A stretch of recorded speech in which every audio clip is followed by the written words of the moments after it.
Number 1, कौवा इंसानों जितना स्मार्ट होता है, जो चेहरे याद रखता है और कभी किसी ने नुकसान किया हो तो सालों बाद भी पहचान लेता है। नंबर 2, स्लॉथ हफ्ते में सिर्फ एक बार सोचा करता है, इसलिए वह जंगल का सबसे आलसी जानवर कहलाता है।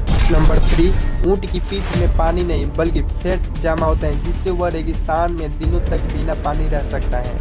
Number 4, jellyfish. एक जेलीफिश ऐसे भी होते हैं जो कभी बूढ़ी नहीं होते हैं, मरने से पहले फिर से बच्ची बन जाती है। नंबर 5, उल्लू अपनी गर्दन 270 डिग्री तक घुमा सकता है, लेकिन उसकी नसें फिर भी नहीं टूटती।